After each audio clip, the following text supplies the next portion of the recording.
Bueno, voy a hablar sobre las malformaciones congénitas, de muchas malformaciones congénitas. Pero primeramente hoy no voy a hablar sobre errores, vamos a hablar de cómo el corazón, incluso cuando las cosas no salen como deberían, encuentra la manera de seguir latiendo. Ya, las malformaciones cardíacas, primeramente, no son fallas, sino son historias de adaptación, de lucha constante desde el primer día de nacimiento del neonato. Primeramente vamos a hablar sobre el defecto del tabique auricular. Imaginemos que el corazón deja una puerta abierta, ¿ya? Imagina que estás construyendo una pared para separar dos habitaciones, pero justo cuando terminas, alguien hace un agujero. Esto pasa en el corazón con el defecto del tabique auricular, ¿ya? Normalmente el corazón forma dos paredes, el septum premium y el secundum, para dividir las aurículas, pero a veces una de ellas no cierra del todo, como en la figura 13 a 23 D y C, y la otra crece lo suficiente en la figura 13 a 23 D y E. El resultado es un hueco que permite que la sangre pase de una aurícula a otra, ¿ya? ¿Es peligroso? Depende de muchas personas que viven años sin saberlo. El corazón se adapta, pero si el agujero es muy grande puede cansarse. Aún así, es increíble cómo sigue funcionando el corazón. Dos, vamos a hablar sobre el conducto auriculoventricular persistente, cuando las piezas no encajan, ¿ya? Imaginémoslo así. El corazón no se forma como un bloque sólido, sino en rompecabezas, ¿ya? Es un rompecabezas de muchas formas, se llega a formar, ¿ya? Las almohadillas endocárdicas son como las piezas de clave que une todo. Esto vamos a ver lo que es en la figura 13-16E. Si estas almohadillas no se funcionan bien, queda un hueco entre las aurículas y las ventrículas. Esto vamos a ver en la figura 3 y 24A. Las válvulas mitral y tricúspide no se forman correctamente. Esto estamos viendo en la figura 13 y 24, en la C. Es una de las malformaciones más graves, pero incluso aquí el corazón intenta seguir bombeando. No es perfecto, pero es un esfuerzo increíble por mantener la vida. 3. La atresia tricúspide. Imagina cuando una puerta nunca se abre. ¿Qué pasa? Si una de las válvulas del corazón nunca se forma, la atresia tricúspide y la válvula que debería de pasar la sangre a la aurícula derecha, al ventrículo derecho, está cerrado, como podemos ver en la figura 1325B. El ventrículo derecho queda pequeño porque no recibe lo que es la sangre. El corazón usa otros caminos, como un agujero entre aurículas, como el foramen oval y un hueco del tabique ventricular para compensar, ¿no? Es como si cerraran la puerta principal de tu casa y tuvieras que usar la ventana para entrar. Bueno, no es lo ideal, pero funciona, ¿no? Bueno, 4. La hipoplasia. Cuando la mitad del corazón no crece, ¿ya? Algunos neonatos nacen de un lado del corazón muy pequeño. Podemos observar en la figura 3 y 22. Puede ser del lado izquierdo o el lado derecho, ¿ya? Si el lado izquierdo no se desarrolla, la aorta estrecha y el ventrículo izquierdo es diminuto, ¿ya? Si es el derecho, la arteria pulmonar y el ventrículo derecho son afectados gravemente. ¿Por qué pasa esto? Se preguntarán mucho. Algo falló muy temprano, cuando las células del corazón decidían qué lado formar, ¿no? Pero incluso en estos casos el corazón sigue latiendo, buscando maneras para mandar sangre al corazón. Ahora vamos a hablar sobre una malformación congénita que se llama el retorno venoso pulmonar anómalo total.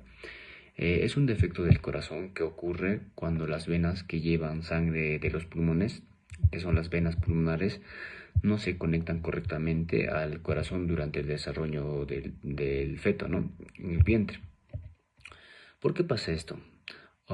Origen de las venas pulmonares. Antes se creía que estas venas salían directamente de la aurícula izquierda, una parte del corazón.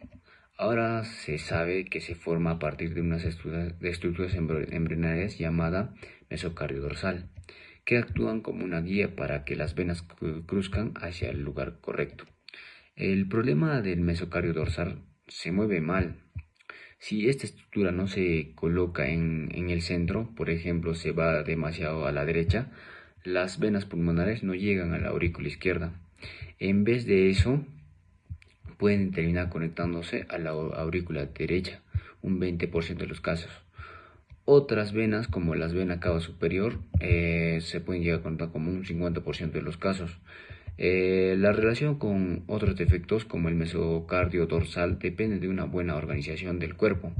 Este problema suele verse en neonatos con heteroaxia, cuando los órganos no se ubican en el lugar habitual, como el corazón del lado derecho.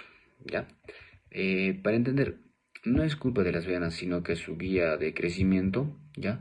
El mesocardio dorsal no se colocó bien al principio del embarazo, por eso es un error de formación temprana, no un problema de las venas en sí. Bueno, ahora lo que yo les voy a explicar es una malformación congénita que se llama la duplicación de la vena cava inferior. Esto sucede durante el desarrollo embrionario, cuando el sistema venoso todavía está formándose. Y como en un inicio todo se organiza de forma simétrica en ambos lados del cuerpo, algunas estructuras deberían desaparecerse o funcionarse o quedarse. ¿Ya? Ese es el caso de la vena subcardinal izquierda, que normalmente debería desaparecerse, pero en esta malformación se mantiene conectada con la vena subcardinal izquierda. El resultado de esto es que en lugar de tener una sola vena cava inferior, que recoge toda la sangre de la parte baja del cuerpo y le lleve al corazón, se forman dos. Esto puede verse claramente lo que está en la imagen A, que está en la pantalla, extraída del libro de Lachman, donde está dibujado cómo quedan esas dos venas cavas inferiores al nivel lumbar. Algo interesante de esto es que muchas veces pasa desapercibido, porque en la mayoría de los casos las personas no tienen síntomas y se descubre por casualidad cuando se hace una tomografía o una cirugía. Pero es muy importante reconocerlo porque pueden complicar ciertos predicimientos médicos si no se tiene en cuenta. Esta anomalía ocurre, como mencioné, el sistema venoso en el embrión primero es bilateral, pero con el tiempo se va desplazando hacia la derecha para formar la vena cava inferior definitiva. Cuando este proceso no ocurre bien o se mantiene alguna de estas venas primitivas, puede quedarse variantes y por eso a veces también se relaciona con defectos de lateralidad. Bueno, para darle un poquito más de contexto y precisarlos, bueno, en resumen, la duplicación de la vena cava inferior es una malformación que ocurre, como ya lo he mencionado, cuando una vena debía de desaparecer, pero esta se va a llegar a mantener, generando dos venas cavas inferiores. Recordar también que esto va a ser asintomáticas. Es importante reconocerlo. ¿Por qué? Porque, como ya lo mencioné, ¿no? Nos va a presentar complicaciones ante un intervenimiento quirúrgico o ante una cirugía. Nos va a dar desventajas a realizar si no tenemos un diagnóstico de este proceso, de esta malformación congénita. Ahora vamos a continuar con lo que es tetralogía de Fallot. La anomalía más frecuente en la región del trococonal debido a una mala división asimétrica del cono, consecuencia de desplazamiento anterior del tabique troncoconal.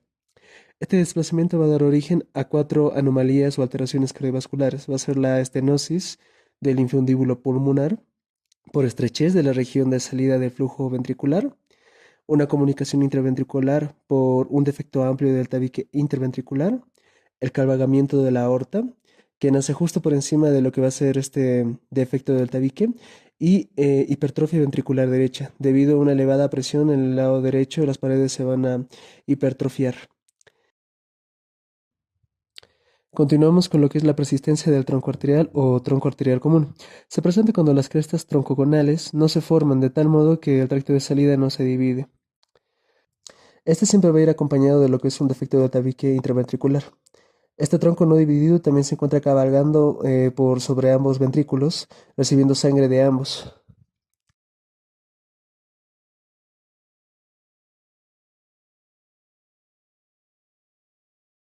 Estas malformaciones no son fracasos, son ejemplos de cómo la vida abre pasos. El conducto auriculoventricular persistente nos recuerda lo importante que es cada pieza en el desarrollo. La atresia tricúspide y la hipoplasia nos enseña que el corazón puede adaptarse aunque tenga que cambiar su plan original. Así que cuando hables de estas malformaciones no lo llames defectos, llámales historias de resistencia, porque cada corazón, sin importar cómo esté formado, lucha por seguir latiendo.